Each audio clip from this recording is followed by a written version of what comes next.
Captando tudo que é som ambiente, passarinho, gritaria do vizinho, buzina de carro e algumas tosses aleatórias, está no ar Notícias do Fim do Mundo, o podcast da Círculo de Giz. Direto dos estúdios da minha casa mesmo. Nunca, mas só até hoje. Existirmos. A que será que se destina? Desatino a memória, esse sudário de Penélope, com seus fios e textos. Todo texto é uma textura, uma tessitura, um desafio. Como o gato que brinca com o destino das meadas, ora dócil, ora arisco, ora fio, ora desfio. A construção de grandes monumentos invisíveis entregues como objetos de sacrifício à Aletheia. Nenhum totem nos redime. Tabu de canhoto. Canhão. Chumbo. Tino. Juízo. Sensatez. Facilidade de caminhar no escuro. A procura de uma chave num quarto sem luz para abrir uma porta que não existe. A chave também não. Só o iluminismo salvará. Abaixo o iluminismo, saravá. Porque mais vale o desfio da madrugada do que 2 pássaros encarcerados. O rio, riso, que seguem escrevendo desvios e vias no chão deserto é o que dá vida, matéria tão fina. Somente Heráclito expulsa os Parmênides das pessoas. A voa, vento, voa, bate nos olhos, intacta a retina.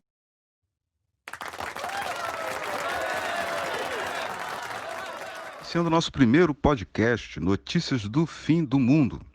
Então temos aqui eu, Diogo, Marcelo Fonseca, Mariana Barbosa, que lindamente leu o escrito para gente, chamado Destinos, deste que vos fala, excepcionalmente, ou melhor, né, especialmente hoje, com a presença da Emanuele, do Júnior Coruja, da Vera também. A gente vai conversar um pouco sobre um tema, um assunto que mobiliza bastante a gente da Círculo de Giz, que é o tema da experiência, né? A relação entre experiência, narrativa e a força subversiva, ou transgressora, ou, quiçá, revolucionária, violenta da experiência ou da sua impossibilidade. Isso nos diz respeito por vários motivos, e a começar pela provocação do nome que o nosso podcast tem, que é o Notícias, né? Notícias do Fim do Mundo. O que serão as notícias do fim do mundo? Não há possibilidade da gente falar sobre experiência narrativa sem passar por uma certa discussão importante sobre o que é notícia, sobre o que é informação, e a gente vai conversar um pouco sobre isso, orientados nós todos aqui pelo pensamento do Walter Benjamin, que é uma inspiração para uma leitura importante, um interlocutor importante de todo o nosso trabalho, de toda a nossa reflexão, o nosso pensamento. E, Manoel, eu tenho ouvido, lido, né, uma certa tendência, por exemplo, de pensar, já ouvi isso várias vezes, né, de que diante do empobrecimento da nossa capacidade de narrar e de produzir experiências a partir das narrativas, né, narrar seria revolucionário, né? Então, se a gente narra, se a gente consegue construir narrativas, a gente estaria confrontando a lógica do capital, a gente estaria confrontando o status quo do mundo do capitalismo tardio, como a gente vive. E isso é um negócio incômodo, né? Porque a gente acaba não fazendo é, algumas diferenciações importantes, por exemplo, né? Sobre que tipo de narrativa, né? Qual é a estrutura de sentido que tá permitindo e amparando que a gente construa uma fala, que a gente construa uma história, né?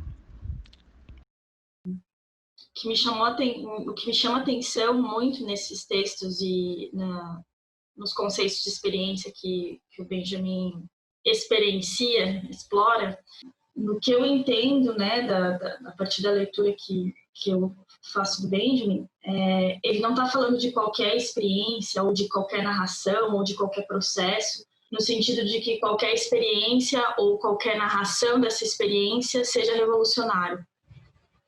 Acho que não é isso que me parece que ele está falando, assim. Ele fala, sim, da necessidade de pensarmos essa experiência, essa narração, né, quando ele traz também o texto do narrador, assim como a imagem, assim como a história, assim como o processo, para pensar quanto isso poderia ser revolucionário no contexto que ele estava falando, né, de correr contra o fascismo e de fazer uma crítica à própria esquerda para entender aonde essa esquerda estava perdendo o passo, né? Que depois ele vai finalizar lá nos testes sobre o conceito de história. Mas não é qualquer experiência. E aí,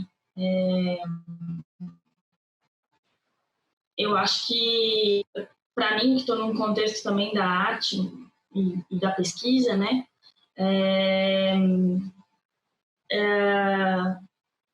Como eu venho do teatro, né? Eu sou atriz, e essa ideia de experiência que ele traz, esses conceitos, muda totalmente do que a gente vinha sendo acostumado, né? Do que nas nossas escolas tradicionais de arte traziam, assim, vai totalmente contra o La Roça, ou La Roça, não sei como fala, enfim. E eu falo que seria uma experiência gorda de uma possibilidade de revolução. E aí, quando ele fala ali na página, deixa eu ver, 86, pode falar? 86. Eu entendo que ele vai falar exatamente isso, assim, que não é simplesmente narrar toda a nossa experiência, porque a gente hoje também vive numa era muito cheia de informação o tempo inteiro, vive cansado, e não necessariamente todas essas informações estão realmente comunicando, ou comunicando no sentido de quem está buscando uma comunicação que seja revolucionária, que vença o fascismo, né? Que vença os terraplanistas e tudo que a gente tem vivido aqui. E aí, que é isso que me interessa no trabalho do Benjamin. E aí, quando ele fala aqui na página 86, no segundo parágrafo, que o gigantesco desenvolvimento da técnica levou a que se abatesse sobre as pessoas uma forma de pobreza totalmente nova. E o reverso dessa pobreza é a angustiante riqueza de ideias que se difundiu. Melhor, se abateu sobre as pessoas. Ou seja, aqui para mim eu entendo que ele está falando que não é esse excesso de ideias, de experiência que vai ser revolucionário. E passa buscando quais, né? Mas me chama muita atenção esse texto, como ele é antigo e como ele ainda, acho que a gente está empacado no mesmo lugar, né? Principalmente quando aí sim quer entrar na imagem e na história, a partir de um exemplo que talvez seja útil, né? Quando a gente ficou disseminado aquela frase da jornalista, não lembro agora, que falou sobre da onde veio os 89 mil para Michele Bolsonaro, estados para o Queiroz, né? Se fez tanto quadrinho, não sei se vocês acompanharam, mas se fizeram várias imagens e obras e se popularizou de certa maneira não, popularizou não é uma boa palavra, mas se fez várias coisas em cima dessa frase. E eu acho que essa frase acabou caindo num lugar de uma frase feita, que nem sei se fala com alguém, mas se fala com poucos. E eu acho que ela foi perdendo o caráter revolucionário dela. Da mesma maneira o Fora Temer. Vou dizer, eu sei que eu estou sendo talvez polêmica, mas é para a gente discutir. Por quê? Quando tem um texto lá sobre o Karl Kraus, que o Benjamin fala sobre a frase feita, né? No ensaio sobre... Depois eu pego o nome do texto certinho. Ensaio sobre... Deixa eu procurar aqui. Ensaio sobre literatura, né? Que o Benjamin tem um capítulo sobre o que fala da frase feita. Eu acho que da mesma maneira a gente pode pensar que imagens que realmente conseguem ser revolucionárias, mas eu acho que o que ele está buscando é uma experiência, uma narrativa, um processo, uma história, uma imagem que seja capaz de que a pessoa se debata com ela e tome alguma posição. E aí eu vou trazer Brecht, que é o exemplo que ele traz um pouco nesse texto aqui da experiência, e depois ele vai trazer em outros textos, né? Que eu acho mais legal de todos é o teatro épico, que tem 2 versões, e que com informações diferentes que são complementares, do Benjamin, né? Que ele vai falar um pouco da montagem, vai estar dando exemplo no teatro, mas que eu acho que nos ajuda a pensar uma montagem de uma imagem, uma montagem de uma narrativa, uma montagem de uma experiência que prevê o processo, para que as pessoas que estejam recebendo entendam do que está se falando e sejam provocadas a tomar uma posição. Então, para mim, quando eu leio Benjamin, ao meu ver, ele está buscando uma imagem, uma experiência que não é qualquer e não é toda. É uma experiência que consiga fazer esse vínculo do indivíduo e do coletivo, ambos, para uma revolução, que na época dele era uma questão de vida ou morte, literalmente, né? E que na nossa é igual. E aí, fazendo uma outra imagem ainda, é muito louco quando ele traz nesse texto que, né, quando ele fala ali, acho que de novo, na página 86, uma geração que ainda foi... Ele está falando de uma geração, da perda de experiência, da pobreza de experiência, e eu fiquei pensando muito sobre o nosso momento agora, que poderia dar vários exemplos, mas eu vou falar da pandemia, né? Ele fala, uma geração que ainda foi à escola nos carros puxados a cavalos, viu-se de repente num descampado, numa paisagem em que nada se manteve inalterado a não ser as nuvens. E no meio dela, num campo de forças de correntes e explosões destruidoras, o corpo humano minúsculo e frágil.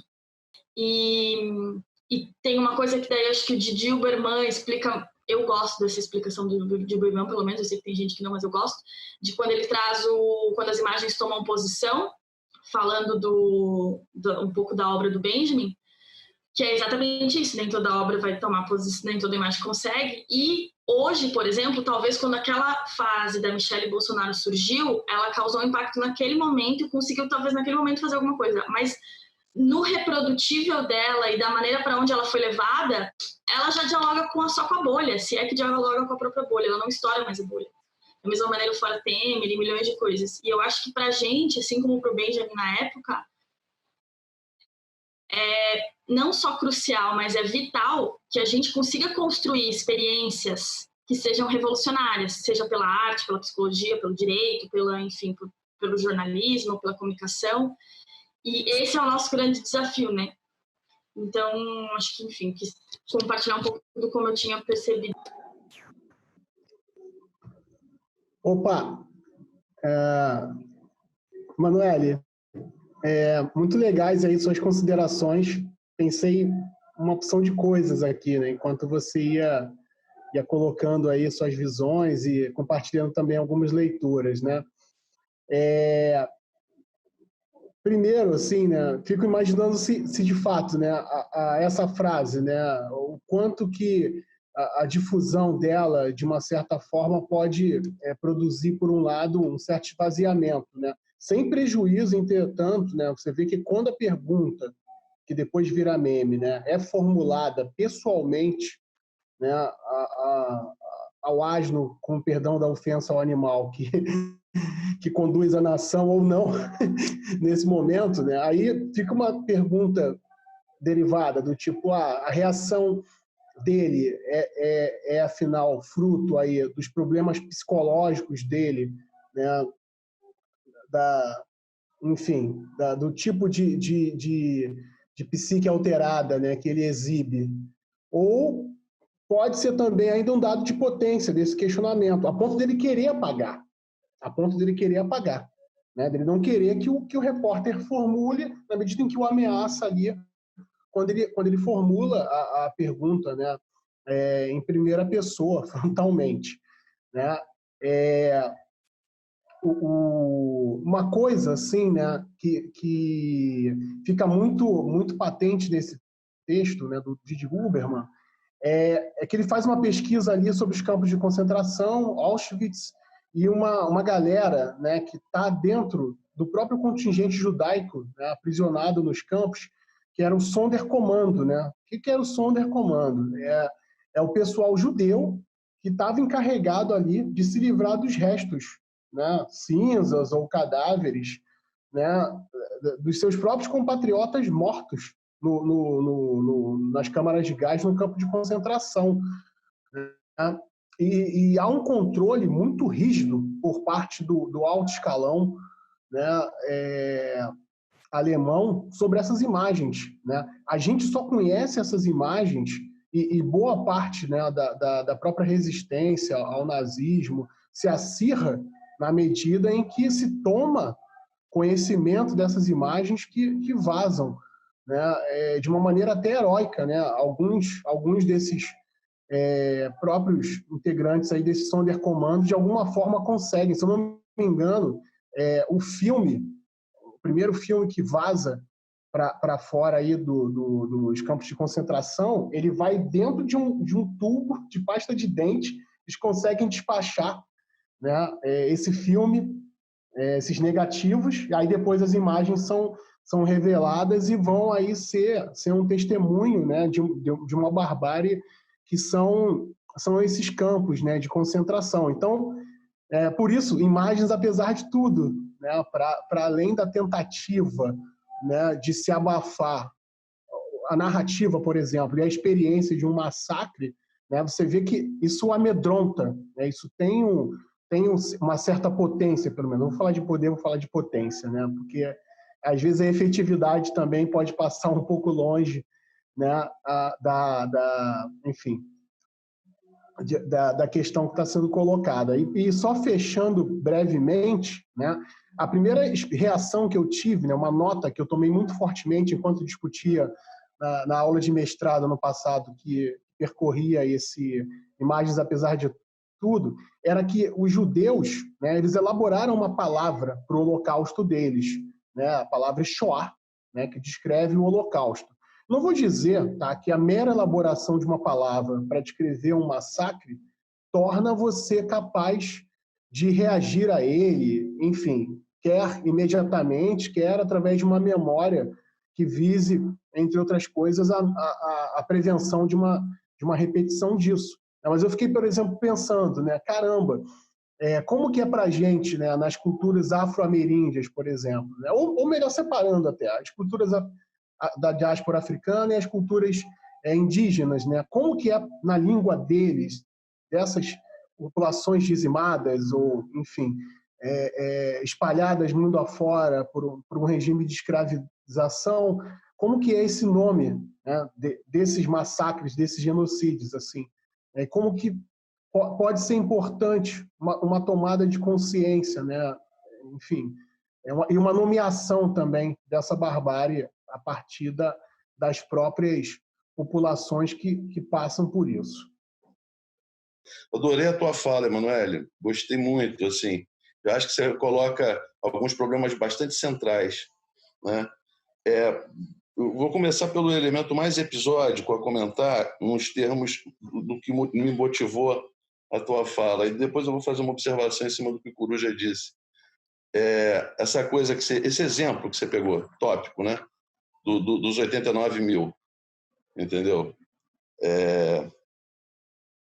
Existe uma coisa assim, se a gente pensar no Benjamin, né? Pensando no Benjamin inicialmente, tá pensando o problema da experiência, né?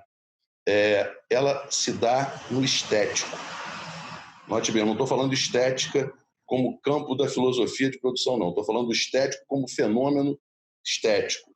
O que o estético... o que é a aproximação de alguma coisa via estético? Ela está ancorada eminentemente na experiência. O próprio Kant define o momento estético como um momento de experiência e pessoal, subjetiva, intransferível, né? Quer dizer, então, o estético coloca a gente diante da experiência. Só um parêntese que coloca para outra coisa, mas que para mim é irresistível falar. Muito da arte contemporânea empobrece a experiência estética. muito da arte contemporânea caminha numa direção cada vez de distanciamento cada vez maior em relação à experiência estética, né?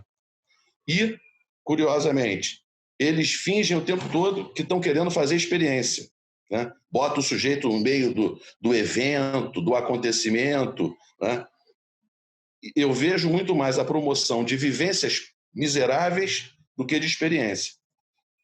A velha reclusão diante de uma obra plástica, por exemplo, em que eu estou ali numa atitude absolutamente contemplativa, eu estou muito mais experimentando no sentido da experiência, conforme o Benjamin coloca, do que quando eu sou convidado a provar uma coisinha, entendeu? A mexer, a mudar a direção de uma forminha e por aí afora. Quer dizer, a obra de arte sempre quis provocar outra obra de arte, ou, pelo menos, criticidade.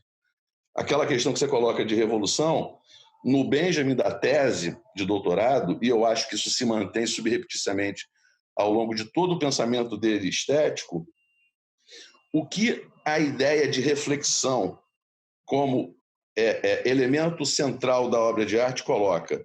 Ela coloca o seguinte, e se a crítica é imanente, como é que eu vou ter um parâmetro de criticidade para a obra? É mergulhar na reflexividade da obra. Então, a obra, nesse sentido, a obra de arte, ela necessariamente produz crítica. Mas a crítica esteada na experiência, não é? Não é a crítica como mera formalidade. Isso é o princípio que está na base de qualquer expectativa transformadora efetivamente. Se quiser botar o apelido disso de revolução, serve. Então, assim, esteado nessa problemática da experiência estética, tudo que não está em questão para o Benjamin é informação e comunicação. O que concordo rigorosamente com você, o que faz esvaziar a afirmativa do 89 mil? Isso já não significa mais nada para ninguém. Conteudismo, informação. A gente quer pensar o mundo hoje como informação, como dado. E o problema é formal. O problema está na forma, né? Existe uma dimensão da forma que coloca o estético, e aí remete ao problema da montagem. Qual é a diferença que faz, né? Quer dizer, a informação vai cair no vazio, né? E mais, e te digo mais, é um problema que eu vejo hoje na retórica da esquerda, de uma maneira geral, sobretudo nas redes sociais. Ela quer responder à agilidade comunicacional da publicidade e propaganda, dos slogans publicitários. Aquilo ali é uma máquina extraordinária, de uma competência fantástica. Nós não temos elementos para poder construir palavras de ordem com força hoje. Quando as pessoas começaram aquele papo, Marielle vive, fascistas não passarão. Eu não aguentava mais ouvir aquilo.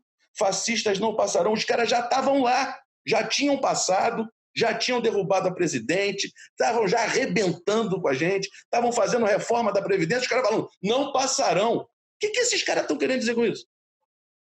Que diabo é isso? Quer dizer, o que eles acham que isso vai motivar? Quer dizer, no final das contas, é uma dessubjetivação total. Eu acho que toquei no ponto, né? Quer dizer, esse conteudismo empobrecedor, o conteudismo é empobrecedor da experiência. O Benjamin fala textualmente, ele não quer saber de comunicação, não interessa a ele a linguagem como comunicação. A teoria dele do nome é quase psicótica, né? Entendeu? Ele não quer comunicar porra nenhuma, entendeu? Quando eu falo de trazer essa palavra do 89 mil, é claro que, assim como o Fora Temer, assim como o exemplo que o Marcelo trouxe, né, da Marielle, não é jogar fora. Pelo contrário, a gente precisou daquilo, a gente precisa daquilo em determinados momentos.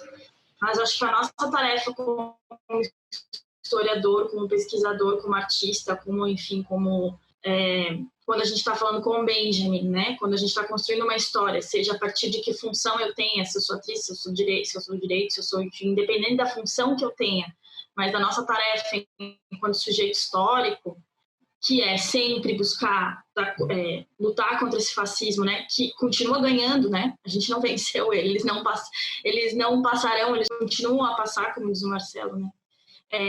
sim, a gente tem que olhar para o 89. A questão é como, né? E por isso que eu trouxe o texto do Dilberman, porque às vezes as pessoas me perguntam assim, Manu, explica os conceitos de alegoria em Benjamin, né? Que são mais de um, então por isso que eu falo os. Hoje eu posso ter uma imagem ótima para mostrar, uma imagem dialética ótima, um conceito de alegoria que num determinado contexto ela pá. Mas amanhã, com a mudança de contexto, tudo muda, né? E ela talvez já não tenha mais essa imagem, não tenha mais essa força de alegoria, né? De revolução. Então, eu acho que a nossa tarefa é não se acomodar, eu acho, na frase feita. O 89 teve um impacto, sim, mas a gente precisa ir mais.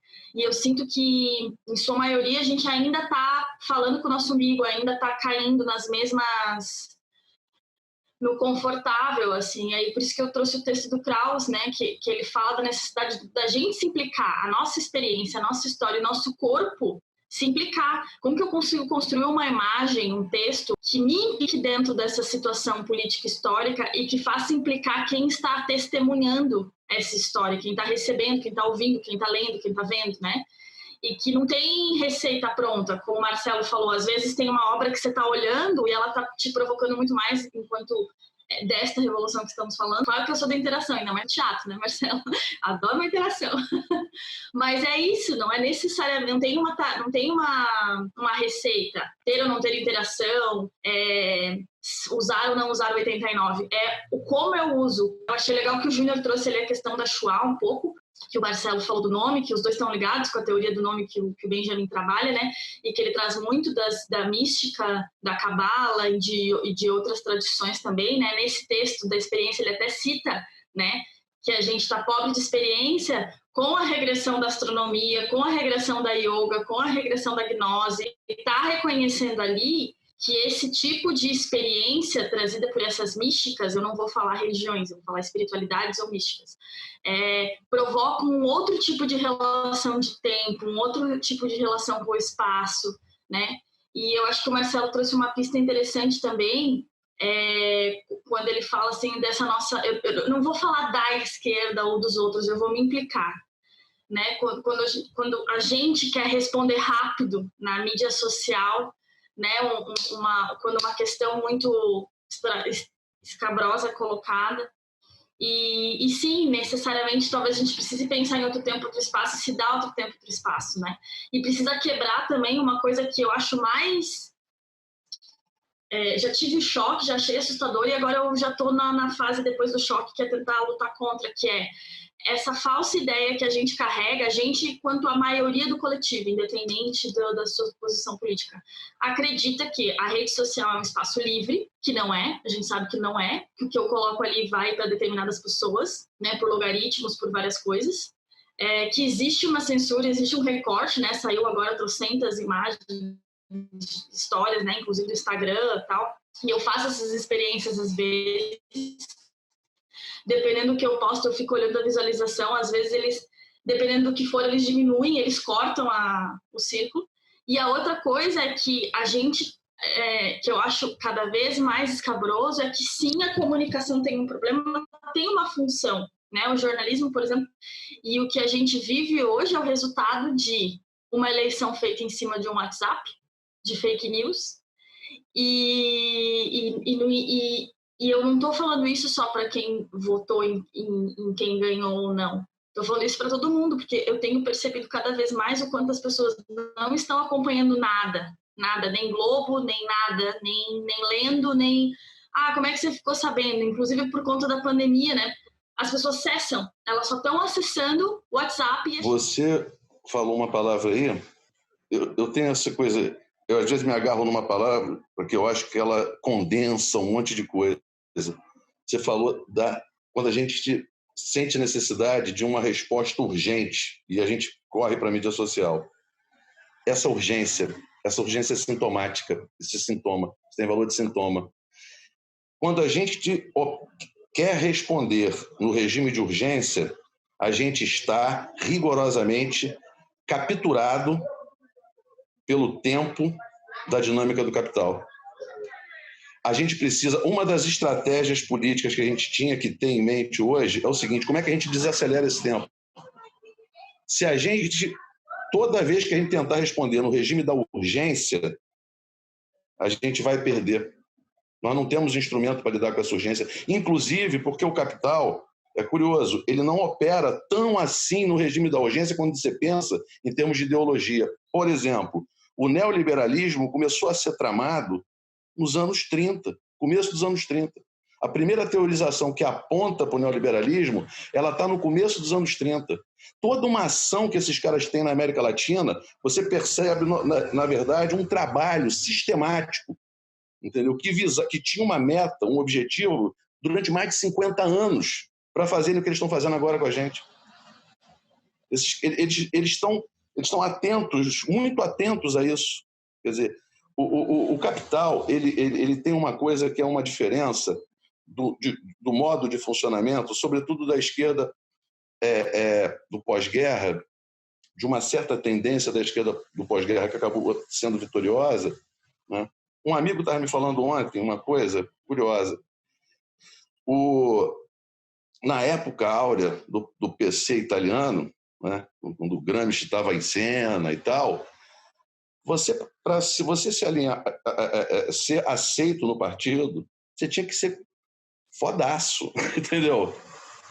Quase que tinha um concurso para você ser aceito como membro do Partido Comunista Italiano. Quer dizer, o Partido Italiano pensava num tempo de prazo um pouco mais ampliado, né? Ele num certo sentido, era mais fiel ao Lenin, não é aquela coisa, a gente precisa estudar, a gente precisa refletir, né? O tempo disso é problemático.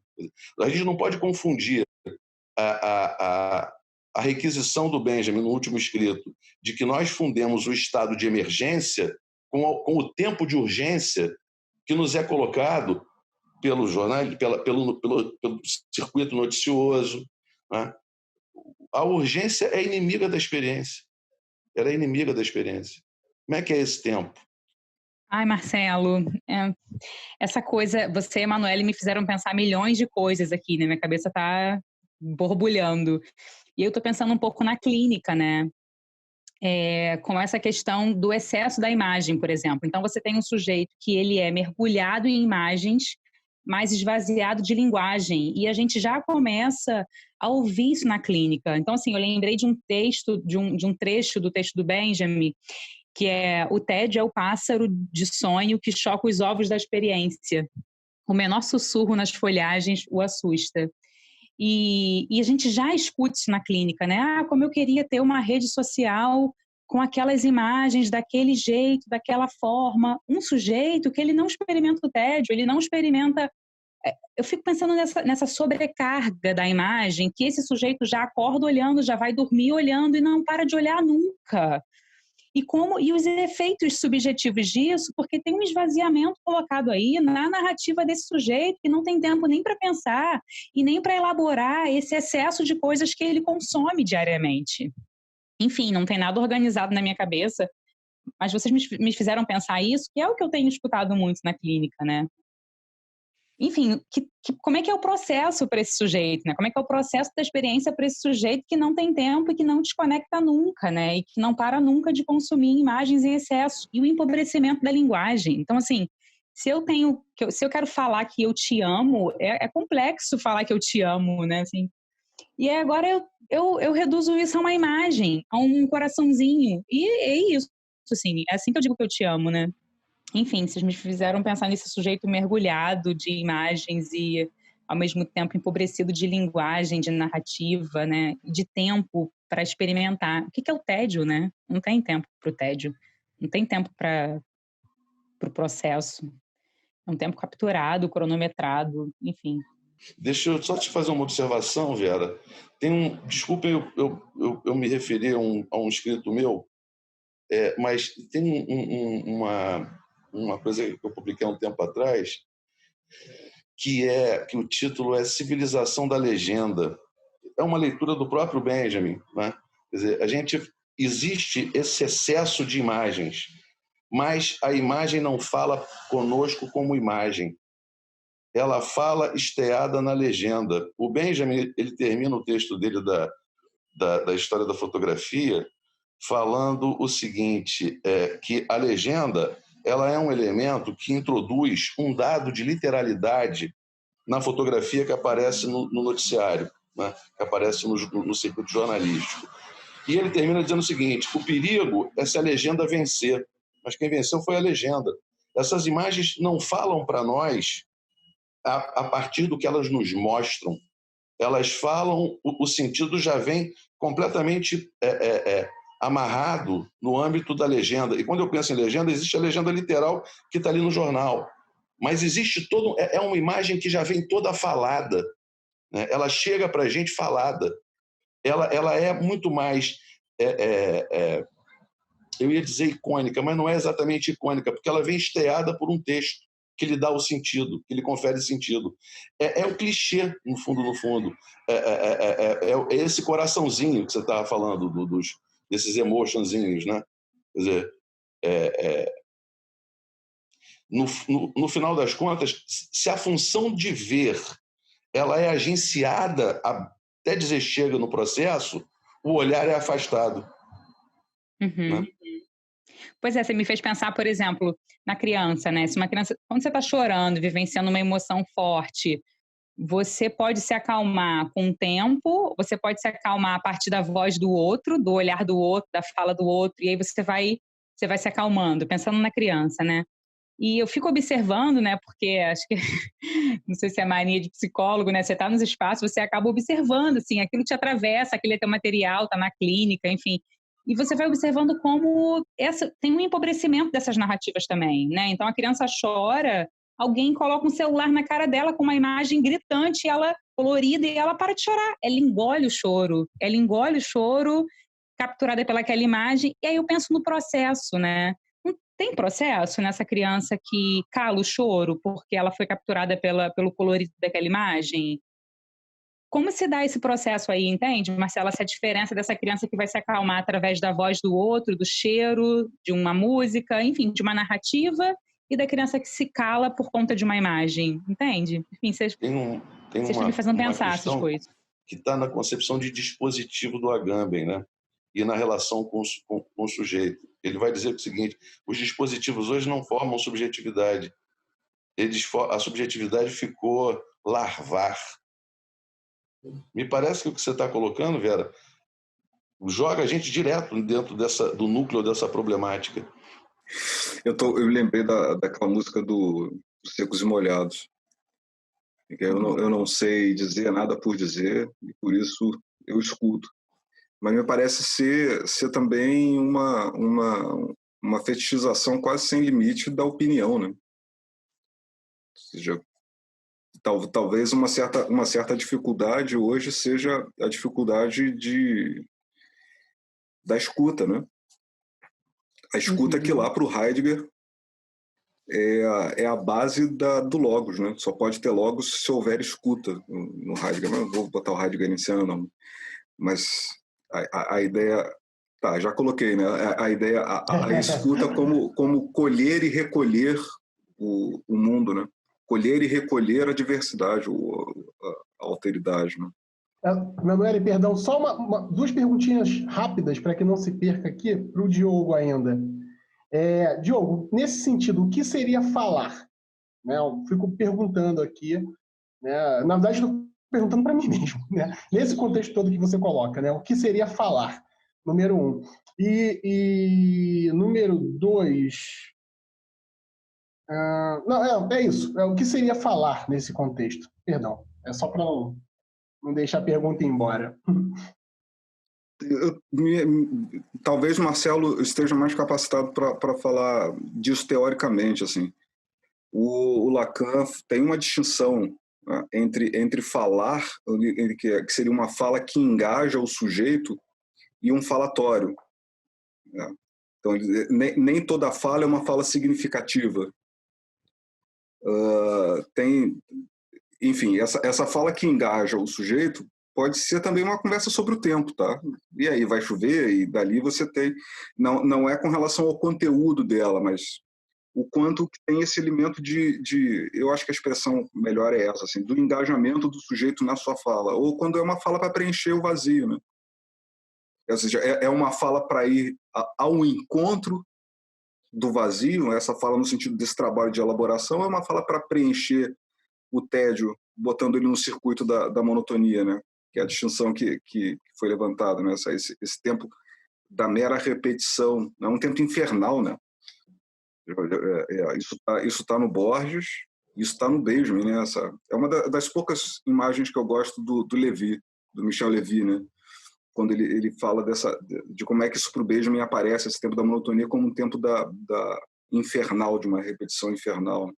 E que no Borges era o pesadelo dele estar tentando sair de labirinto e volta para o mesmo lugar, né?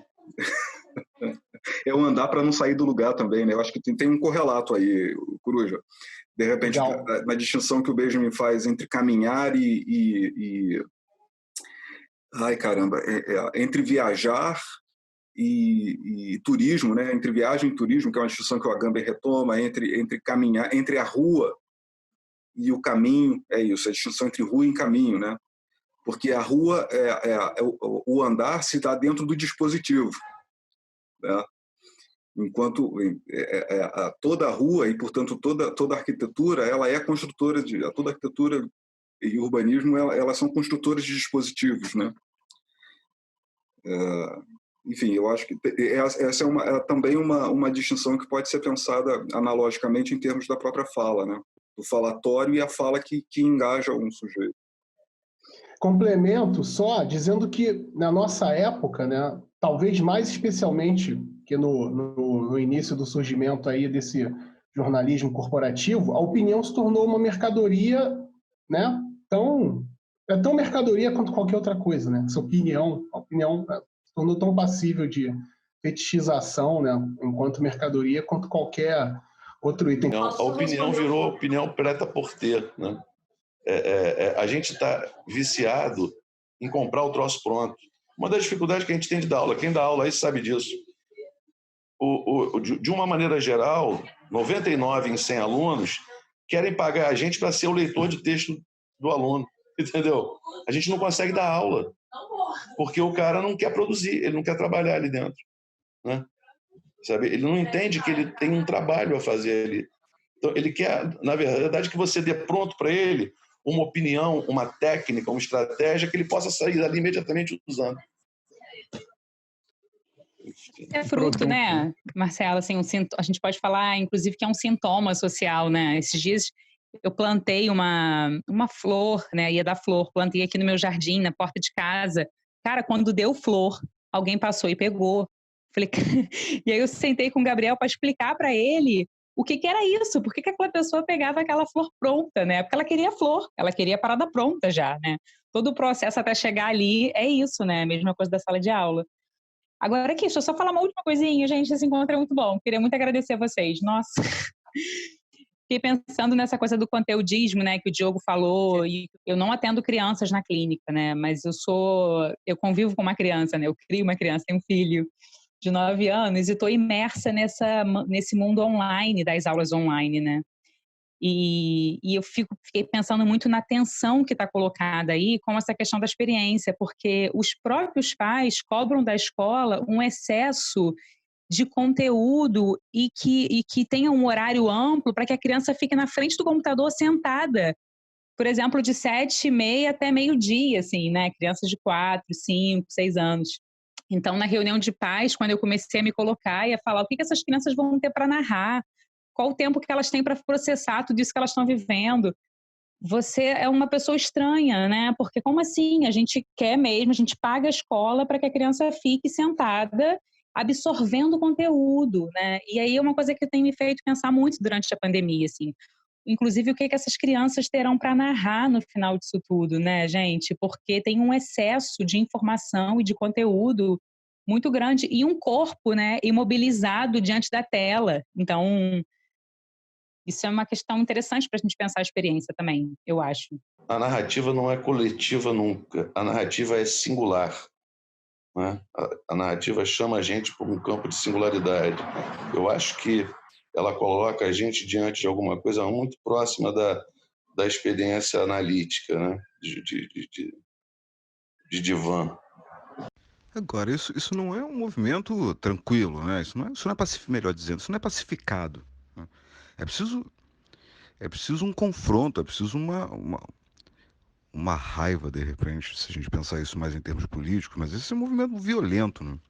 O negócio que me preocupa, e eu acho que fala muito sobre o estado de coisas que a gente está, é que nesse contexto desses targets, né, dessa polarização midiática e, do estado de coisas, a gente fica numa de tentar recuperar uma caricatura muito, muito ridícula, muito patética de civilização, como o seguinte: olha, o outro lado é o lado do bárbaro, aquele cara que tem ódio, aquele cara que tem raiva, né?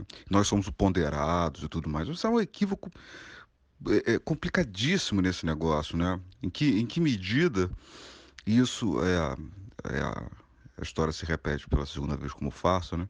Em que medida essa farsa que a gente está vivendo, desse retorno violento, né? Ele não traz consigo de novo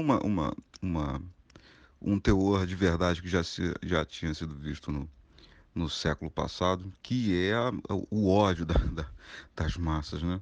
O ódio ao capitalismo, o ódio ao projeto civilizatório, e que a gente, de novo, não soube articular e elaborar, porque a gente fica numa posição para estar defendendo a paz, né? Que paz é essa, né? Tem um escrito meu que eu estou doido para publicar, que o Diogo não quer me deixar publicar, que ele diz que tem que sair como forma de livro, cujo título é Tabu de Canhoto, em que eu estou discutindo exatamente esse problema da violência. E eu abro com uma epígrafe do Che Guevara, que a gente gosta de citar o Che Guevara do "Hay que endurecer, pero sin perder la ternura", não é isso? Mas tem uma citada que o Zizek dá nele, no livro do Zizek sobre a violência, que é um trechinho que ele está dizendo o seguinte: que o ódio é um dos instrumentos da luta. Um povo sem ódio jamais vai conseguir vencer um inimigo tão brutal. A gente, na verdade, eu acho que a nossa época, em grande parte, ela carece de dialética. A gente tende, no fim das contas, a emblematizar certas categorias. Então, por exemplo, ódio. Ódio é mal, ponto, acabou. Não. Se eu não sentisse ódio, eu não conseguiria nem trepar. A minha trepada tem uma carga de ódio que ela fica mais gostosa toda vez que eu estou com um pouco de ódio no coração. Entendeu? Sabe? A coisa que se fala, dessa categoria tal de empatia hoje, que está aí. As pessoas estão falando da empatia como uma grande coisa. Cara, o problema não é a empatia. Tem uma coisa atrás que sustenta a empatia, né? Que é o quê? Identificação. Empatia, todo mundo sente. Só parece que psicopata não tem empatia. Mas empatia todo mundo tem. Quem não tem empatia não consegue assistir uma telenovela. Por quê? É empático. Você vê o outro sofrendo, gozando, e você sofre junto, goza junto.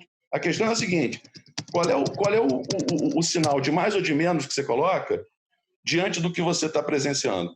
Então, se eu vejo um sujeito, se eu visse, por exemplo, tem certas pessoas que, se eu visse hoje morrendo de agonia, gemendo e sentindo dor, eu ia gozar feliz da vida. Isso é empatia. Isso é empatia. Só para provocar. Gente, boa semana para vocês, bom fim de semana, bom domingo, bom tudo. Eu tô partindo. Vou voltar aqui com meus psicóticos. Beijo, gente. Obrigada pelo encontro. Obrigada, Grace. Obrigada, Marcelo. Obrigada, Diogo. Obrigada a todo mundo.